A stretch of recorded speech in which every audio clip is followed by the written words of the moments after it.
Time now for AM Business. And the UK-Ghana Chamber of Commerce is urging the government to take further steps to rationalize taxes to support.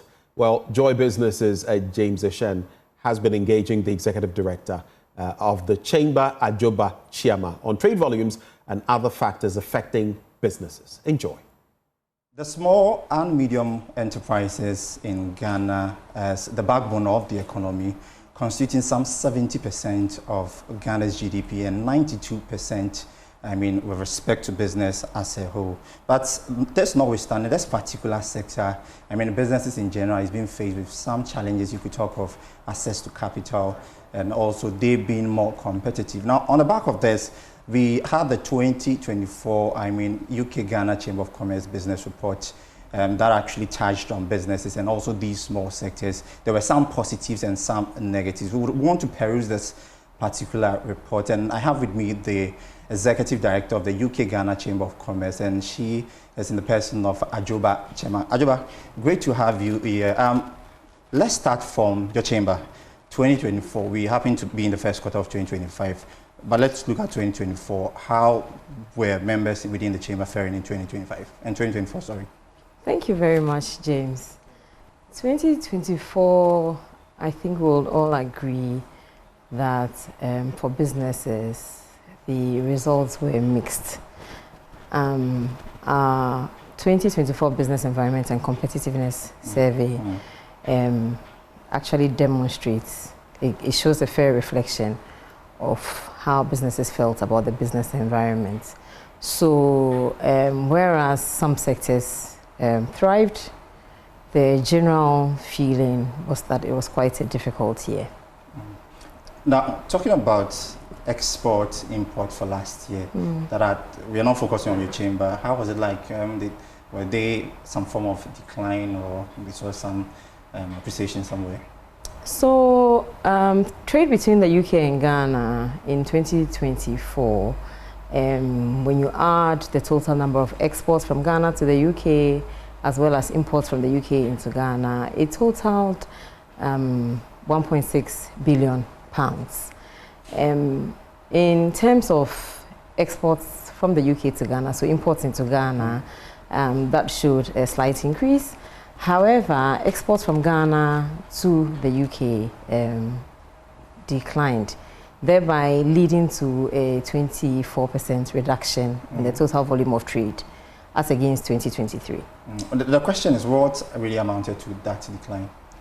It's very difficult for me to say because I haven't really interrogated those numbers.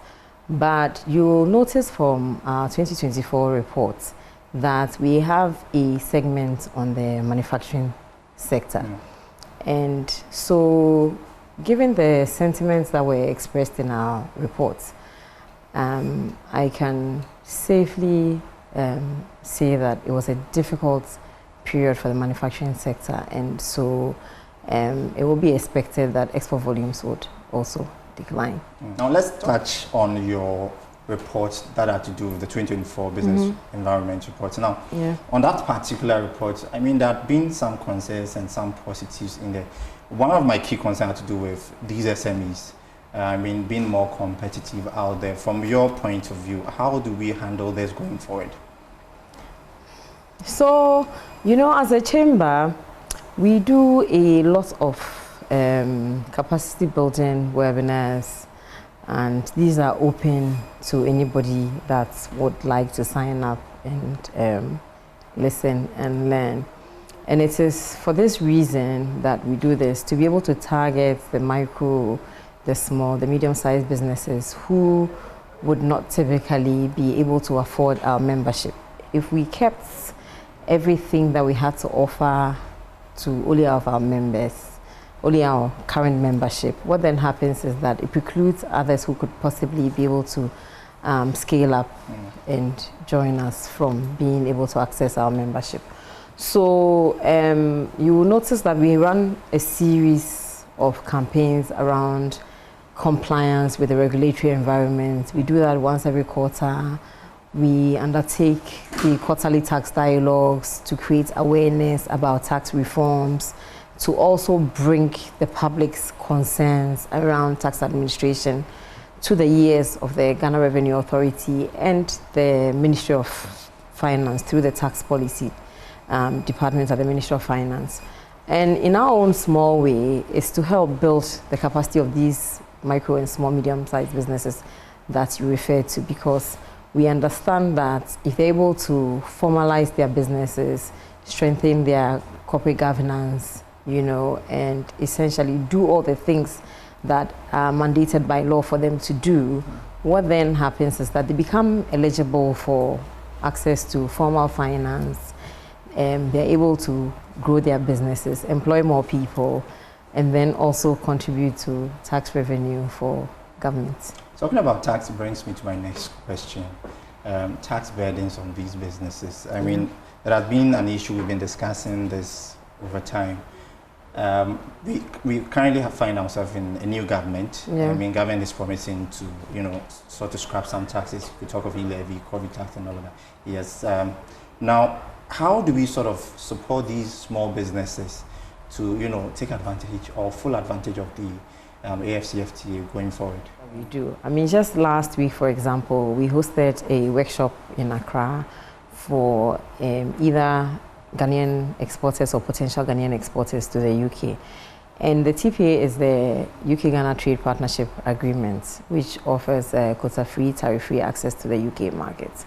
There isn't much awareness about that, you know, and a lot of people that do business with the UK and export from Ghana on a small scale will tell you about the challenges they face with meeting the standards, you know. And so when we do these sorts of workshops, we would typically invite the Ghana Standards Authority, for example, and make sure that they're creating awareness about even the standards that are mandatory in Ghana. Because if we can meet the Ghana standards, then we can certainly meet the UK standards, because it's not much different.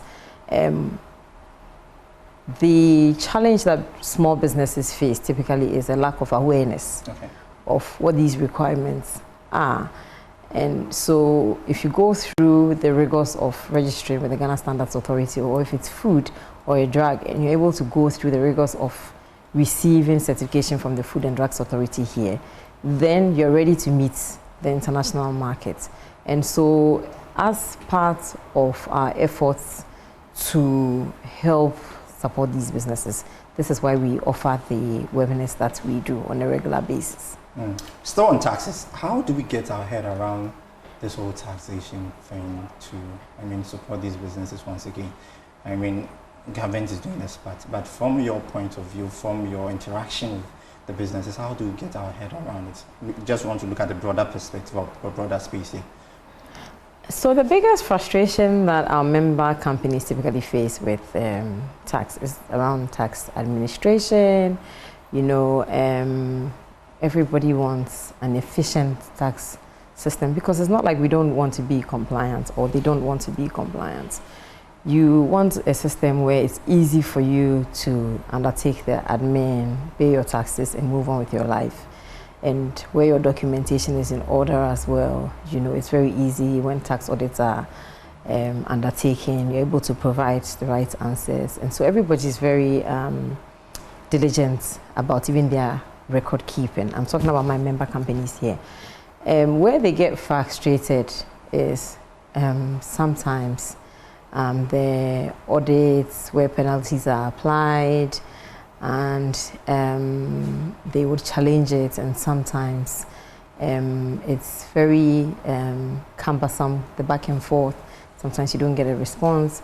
We've been engaging with the tax authorities. There's been a lot of public awareness that we've helped to create on our platform. And so even as we've come to understand what the procedure is, and that it's more often than not is a default on the part of the companies in terms of following due process. That is compliance? Yes. Okay. So the more awareness we create about the rules and the requirements, it becomes much easier for companies to comply. And one of the things that we've been asking about year in, year out is the Independent Tax Appeals Board, because obviously if your right of appeal lies with the Commissioner General of the Ghana Revenue Authority, then it becomes difficult because you're already sort of in quotes in a battle with them. And so if they're the same people that are going to review your appeal, it becomes very, very difficult. So we would like to see that operationalized. You know, I think as of last year, as we were engaged and the board had been set up, they were going through setting it up, the operations of it, you know. So we'd like to see it actually start operating where people can send their appeals. The government of Ghana has already put together a medium-term reform agenda, which has been accepted by the IMF as part of the IMF program, which we signed up on.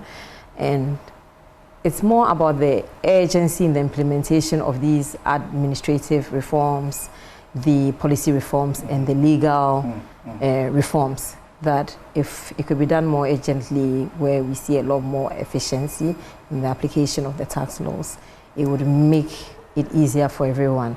One of the things that we've been excited to see since 2020, when we went through the global pandemic, is it fast-tracked the digitalization process, where, you know, even for us as a chamber, we're a very small business.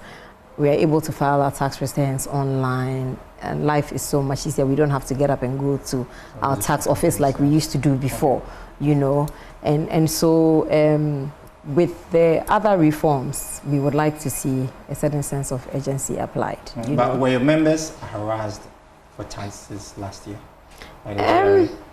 I wouldn't, harassed is a very strong word, you know, and we have such a good relationship with both the Ghana Revenue Authority and the tax policy team at the Ministry of Finance that I would not be in a hurry to call it harassment. Yes, there were complaints with regards to tax audits and also the implementation of the taxation of worldwide income program, where individuals who work for some of our member companies complained about being attacked, you know, in quotes. And so we even hosted a roundtable with the team working on that for them to explain to these individuals, particularly the experts in our network, exactly what it is, what you're supposed to declare, you know, and if you've earned income from outside Ghana or in your home country and you've paid the requisite taxes on it, all you have to do is show proof, you know, that you've actually paid the right taxes on this income, and then it becomes exempt here, you know. So it's a matter of keeping the right records and having proof, you know. And I think some of the challenges that were expressed were around even gifts that were received. Somebody said he had received a birthday gift of cash from a parent, and because it went through the bank account and the GRA was holding their bank statements, you know, they were told that they needed to account for it and pay the tax on it. And they were like, is it eligible for tax in my home country, you know? So I get a sense, even on our side, that if we did a little bit more education and all of us were enlightened about how to approach these things, it would make it easier for us at the end of the year when we are filing our tax returns to file the right tax returns and pay any tax that we omitted to pay at the time. You may have a good relationship with the Ghana Revenue Authority, but new year, new things. I don't know if there is something you want the GRA to also consider in supporting business.